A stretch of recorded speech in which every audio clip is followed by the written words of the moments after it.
غامدی صاحب، جاوید احمد غامدی صاحب، جاوید احمد غامدی صاحب، غامدی صاحب سے کوئی غامتی ہو حرامتی ہو، غامدیزم پر جاوید غامدی صاحب.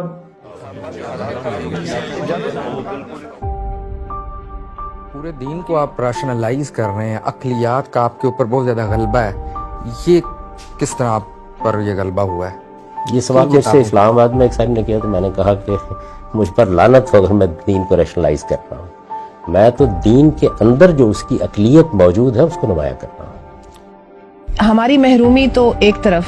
لیکن آپ کی جلا وطنی، آپ نے ملک چھوڑا، اس کے بارے میں بھی بات کریں گے. 2009 میں آپ نے پاکستان سے ہجرت کی، ہمیں بتا سکتے ہیں کیوں کی؟ میں بہت عرصے سے یہ محسوس کر رہا تھا کہ میرا اب یہاں رہنا میرے ہمسایوں کے لیے، مجھ سے ملنے والوں کے لیے اور میرے بعض رفقا کے لیے خطرے کا باعث بن رہا ہے. آپ کے علم میں ہے کہ میرے دست راست اور میرے عزیز دوست ڈاکٹر محمد فاروق خان صاحب کو بے دردی سے قتل کر دیا گیا. میرے ایک اور عزیز دوست دست راست اور میرے رسالے کے مدیر کو گولی ماری گئی، اگرچہ وہ بچ گئے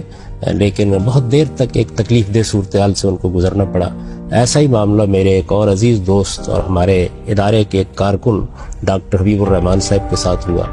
تو میرا احساس یہ تھا کہ اب یہ چیز کیونکہ بڑھتی جا رہی ہے، اس کا شدید اندیشہ ہے کہ کسی موقع پر کوئی ایسی کارروائی ہو جس سے میرے محلے کے لوگ، ان کے بچے خطرے میں آ جائیں. میں نے ایک معاملے میں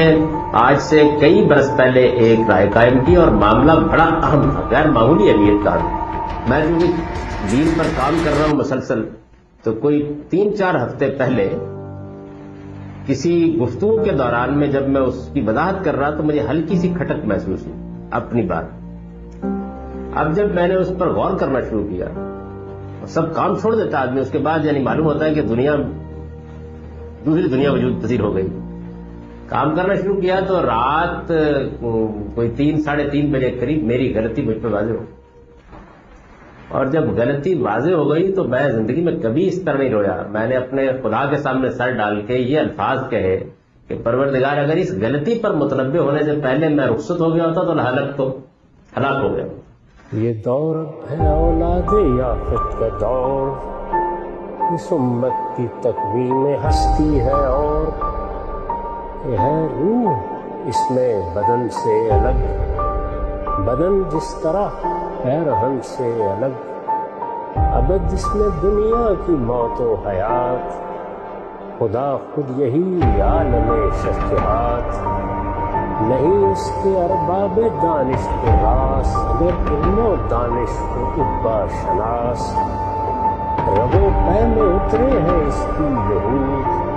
وہ صدیوں سے جن کی معیشت ہے خود، درود اس سے محکم درود سے بات، دیگر گن ہے انسان کی ذات و صفات، حیا جس طرف دیکھیے سرنگون، وفا اس کے شہروں میں خار و زبون، نہ رشتوں کی پرواہ نہ جذبوں کا پاس، زمین بھی اداس آسماں بھی اداس، اسی شر میں پیدا ہے لیکن وہ خیر کہ منکر ہیں جس کے نہ اپنے نہ غیر، یہ انسان کی عزت یہ اس کا شعور، یہ جمہور فرما روا نزد و دور، یہ اوہام سے علم و فن کا گریز، یہ دنیا میں اس کا سفر تیز تیز، نئی حیرت افزا مشینوں کے ساتھ، تمدن کے تازہ کرینوں کے ساتھ. جاوید احمد غامدی صاحب کے ناقدین کے ساتھ یہ المیہ ہے کہ تنقید کے فن سے تو خالی ہیں، لیکن جاوید غامدی صاحب کی بنا استدلال کا جائزہ لینا گوارا ہی نہیں کیا. وہ اہل سنت والجماعت کے ساتھ ہی کھڑے ہیں جاوید احمد غامدی صاحب. یعنی میری رائے یہ ہے پڑھنے کے بعد، کیونکہ ہم نے 10 مہینے بیٹھ کر جو ہے نا ان کی جو کتابیں ہیں، ویڈیو ہیں، آڈیو ہیں، وہ سب پڑھی، اور ہم بیٹھے اس لیے تھے کہ ان کے خلاف جو ہے وہ چیزوں کو نکالیں. اور جب ان کے خلاف کوئی چیز نہیں نکلی تو ہماری جو ریسرچ ٹیم تھی اس میں یہ اختلاف پیدا ہو گیا کہ ان کی جو صحیح باتیں ہیں کیا ہم ان کو صحیح کہیں یا نہ کہیں. تو مشورے میں یہ بات طے ہوئی کہ نہیں، ان کی جو صحیح باتیں ہیں ان کو صحیح نہیں کہنا، جن سے اختلاف ہے نا بس اس کے بارے میں گفتگو کرنی ہے. تحقیق کے دوران 10 مہینے ہم تقریباً